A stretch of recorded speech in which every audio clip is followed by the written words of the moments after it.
Of resources पढ़ना शुरू करते हैं। इसके पहले वाला जो पार्ट है आई होप आपने देख लिया होगा, या फिर हो सकता है मैं वीडियो को मर्ज कर दूंगा तो आपको एक ही पार्ट में सब कुछ मिल जाए। ठीक है। Types of the resources. Resources are generally classified into natural, human made and human. देखो, नेचुरल वो हैं जो कि पहले से ही एग्जिस्ट करते हैं नेचर में। ह्यूमन मेड वो रिसोर्सेज हैं जो कि हम खुद से बनाते हैं। और ह्यूमंस खुद में भी एक रिसोर्स हैं, क्योंकि उनके बिना ना तो ह्यूमन मेड कोई रिसोर्स हो पाता, और नेचुरल जो रिसोर्सेज है उनको भी यूज़ करने वाला कोई नहीं होता, क्योंकि हम ही लोग तो हैं जो हर एक कोई भी चीज़ को हम वैल्यू दे रहे हैं और उन्हें एक रिसोर्स बना रहे हैं। तो आई होप आपको ये तीनों चीज़ें समझ में आ गई। अब इसकी डेफिनेशन वगैरह पढ़ते हैं। सबसे पहले नेचुरल रिसोर्स पढ़ते हैं। ठीक है। Resources that are drawn from the nature and are used without much modification are called natural resources. The air we breathe, the water in our rivers, the lakes, the soils, minerals are all natural resources. Many of these resources are free gifts of the nature and can be used directly. बहुत सारे ऐसे resources, जैसे कि पानी अपने आप में ही तो रिसोर्स है। अगर पानी नहीं है तो फिर कितनी बड़ी प्रॉब्लम हो जाएगी लाइफ में। इनफैक्ट हमारी जो बॉडी है वो खुद पूरी पानी की बनी हुई है। In some cases, the tools and technology may be needed to use a natural resource in the best possible way. कुछ टूल्स और रिसोर्स, देखो रिसोर्स जो है वो है, लेकिन वो एक लिमिटेड अमाउंट में है, तो उसको सही से यूज़ करना ज़रूरी है। इसको आप ऐसे समझ सकते हो, लेट सपोज आपको महीने की 500 रुपये पॉकेट मनी मिली। ठीक है।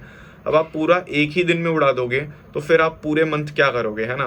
तो इसीलिए उसको ठीक से प्लान करके possible way, best possible way में आपको इम्प्लीमेंट करना पड़ता है कि ठीक है, आज मैं लेट सपोज 20-30 रुपये खर्चे करूँगा, अगले दिन मैं जितने भी एक्स अमाउंट खर्चा करूँगा, और संडे को मैं थोड़ा ज़्यादा खर्चा कर दूंगा क्योंकि संडे को हॉलीडे है। ऐसे करके आप प्लान करते हो। वैसे ही नेचुरल रिसोर्सेज को भी प्लान करना पड़ता है।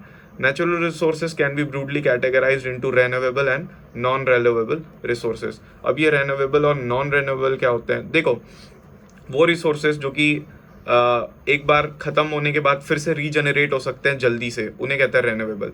नॉन रेन्यूएबल वो होते हैं जो कि इतनी जल्दी नहीं वापस से जनरेट किए जा सकते। इनकी डेफिनेशन पढ़ते हैं, ज़्यादा क्लियर होगा। Renewable resources are those which get renewed और रिपेनिश्ड। देखो, रिपेनिश्ड क्विकली का मतलब होता है वापस से फिर से स्टॉक में वापस आ जाना। ठीक है।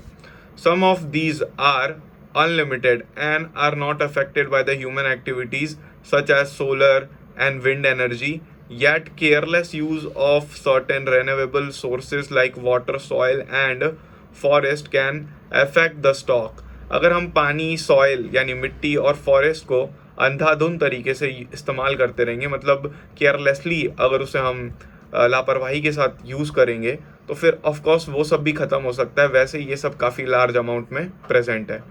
Water seems to be an unlimited renewable resource, but the shortage and drying up of the natural water sources is a major problem in the many parts of the world today.